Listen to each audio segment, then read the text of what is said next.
फक्त भगवा टिळा दिसणार त्यांना. भगवा टिळा दिसला की ते थरथरले पाहिजे. इतकी आपली ताकद त्यांना दाखवून द्यायची. का तर फक्त आणि फक्त माझ्या नवऱ्याने हिंदू धर्माला जपायचा प्रयत्न केला म्हणून त्याचा आज जीव गेलाय. कुठल्याही परिस्थितीमध्ये या ठिकाणी जे काही अशा प्रकारच्या ज्या प्रवृत्ती आहेत या प्रवृत्तींना ठेचल्याशिवाय आम्ही देखील कोणी थांबणार नाही. त्यामुळे आपल्या सर्वांना विनंती आहे की आपण आता हे जे काही आंदोलन इथे काढलेलं आहे त्याच्यावर आम्ही सकारात्मक निर्णय करत असल्यामुळे आपण ते परत घ्यावं आणि त्या ठिकाणी जे काही अंतिम क्रिया वगैरे आहेत त्या आपण पूर्णपणे कराव्यात अशी आपल्या सर्वांना विनंती आहे. अहिल्यानगरच्या मुकुंदनगर भागात काही धर्मांध मुस्लिमांच्या टोळक्याने केलेल्या मारहाणीत जखमी झालेल्या धीरज परदेशी या हिंदू तरुणाचा उपचारादरम्यान मृत्यू झाला.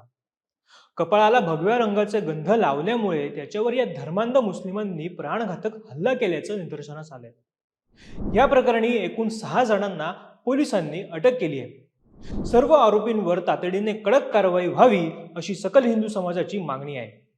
त्याचबरोबर सर्व आरोपींच्या घरावर बुलडोझर कारवाई व्हावी, आरोपींना फाशीचीच शिक्षा मिळाली पाहिजे अशी मागणी धीरज परदेशी यांच्या कुटुंबियांनी व हिंदुत्ववादी कार्यकर्त्यांनी केली आहे.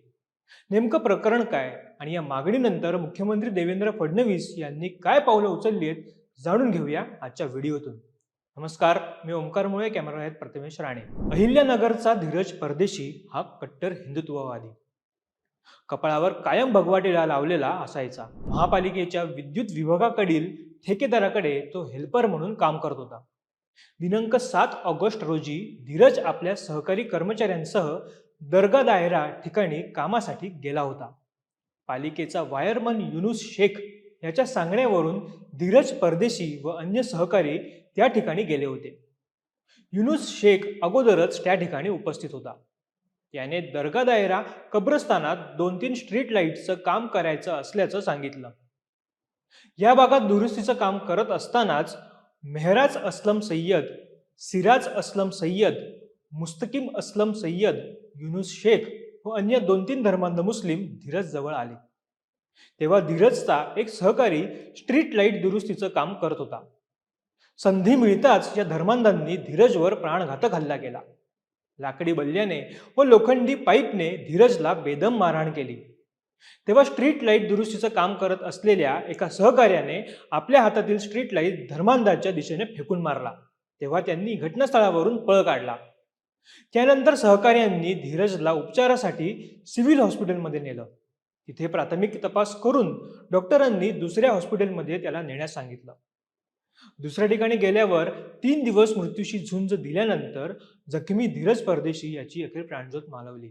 सकल हिंदू समाजाच्या कार्यकर्त्यांनी रुग्णालयाबाहेरच ठिय्या देत शहर बंदची हाक दिल्यानंतर शहराच्या बाजारपेठांतील दुकानं तातडीने बंद करण्यात आली. महापालिका कर्मचारी संघटनेने बेमुदत संपाचा निर्णय जाहीर केला.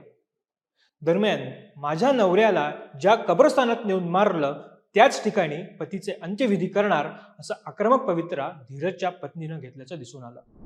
पोलिसांनी दिलेल्या माहितीनुसार धीरज परदेशी यांच्या मृत्यू प्रकरणी मेहराज अस्लम सय्यद, सिराज अस्लम सय्यद, मुस्तकिम अस्लम सय्यद या तिघांना हैदराबाद येथून पोलिसांनी अटक करण्यात आली आहे. तसेच महापालिकेचा वायरमन युनुस शेख हाही यात आरोपी असून त्याला यापूर्वीच अटक केली होती. सध्या तो कोठडीत असल्याचं पोलिसांनी सांगितलंय. तरी सर्व आरोपींच्या घरावर बुलडोझर चालवण्याची मागणी हिंदुत्ववादी कार्यकर्त्यांकडून करण्यात आली आहे. त्याचबरोबर आरोपींना फाशीचीच शिक्षा मिळाली पाहिजे अशी मागणी सुद्धा धीरज परदेशी यांच्या कुटुंबियांनी केली आहे. त्यानुसार आरोपी मुस्तकिम सय्यद, मेहराज सय्यद आणि सिराज इब्राहिम सय्यद यांच्या नगरदेवळा येथील घरांबाबत ग्रामपंचायतीने अतिक्रमणाच्या नोटिसा बजावल्या आहेत. या नोटिसांमध्ये संबंधित बांधकामे कथितरित्या अनधिकृत असल्याचे नमूद करण्यात आले. संबंधित व्यक्तींना बांधकामाची परवानगी आणि इतर आवश्यक कागदपत्रे सादर करण्यास सांगण्यात आले. तसे न केल्यास कायद्यानुसार कारवाई करण्याचा इशारा देखील देण्यात आलाय.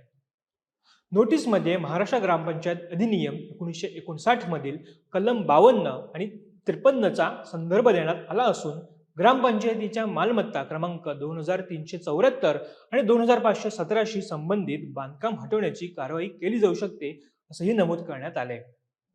सोमवारी अहिल्यानगरच्या DSP चौकात हिंदू समाज मोठ्या संख्येनं जमल्याचं दिसलं. यावेळी आमदार गोपीचंद पडळकर, संग्राम जगताप, संग्राम बापू भंडारे इत्यादी हिंदुत्ववादी मंडळी देखील उपस्थित होती. दरम्यान मुख्यमंत्री देवेंद्र फडणवीस यांनी स्वतः फोनवरून धीरज परदेशी यांच्या हल्लेखोरांविरोधात कडक कारवाई करणार असल्याचे आश्वासन दिले. कुठल्याही परिस्थितीमध्ये या ठिकाणी जे काही अशा प्रकारच्या ज्या प्रवृत्ती आहेत या प्रवृत्तींना ठेचल्याशिवाय आम्ही देखील कोणी थांबणार नाही. आपल्या सर्वांचा आक्रोश बरोबर आहे, पण आता सरकार देखील आपल्या मनाप्रमाणे त्या ठिकाणी सर्व करायला तयार आहे, कारण ती आमची जबाबदारीच आहे. त्यामुळे आपल्या सर्वांना विनंती आहे की आपण आता हे जे काही आंदोलन इथे पुकारलेलं आहे त्याच्यावर आम्ही सकारात्मक निर्णय करत असल्यामुळे आपण ते परत घ्यावं आणि त्या ठिकाणी जे काही अंतिम क्रिया वगैरे आहेत त्या आपण पूर्णपणे कराव्यात अशी आपल्या सर्वांना विनंती आहे. अखेर सोमवारी धीरज यांच्या पार्थिवावर अंत्यसंस्कार करण्यात आले. या प्रसंगी धीरजच्या पत्नीने स्वतः कपाळी गंध लावून धर्मांध जिहाद्यांना खुलं आव्हान देत धीरजप्रमाणेच कट्टर हिंदुत्ववादी बनून हिंदूंच्या रक्षणासाठी त्या कटिबद्ध राहणार असल्याची प्रतिज्ञा त्यांनी घेतली. माझा ढाण्या वाघ मला कायम म्हणायचा, मी छत्रपती शिवाजी महाराजांचा मावळा आहे, माझा रक्त भगवा आहे आणि तू माझी वाघीण आहे. मी असो किंवा नसो धर्मासाठी आपल्याला कायम उभा राहायचं आहे. आज माझा वाघ फक्त भगवा टिळा लावला म्हणून त्याला आज इतकं कृत्य पद्धतीने मारण्यात आलंय. आज मी भगवा टिळा लावते आणि मी त्या रांड्यांना आवाहन करते, या मला मारून दाखवा म्हणून.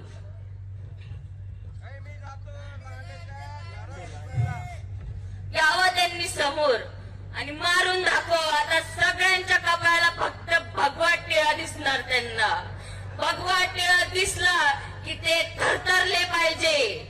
इतकी आपली ताकद त्यांना दाखवून द्यायची का, तर फक्त आणि फक्त माझ्या नवऱ्याने हिंदू धर्माला जपायचा प्रयत्न केला म्हणून त्याचा आज जीव गेलाय.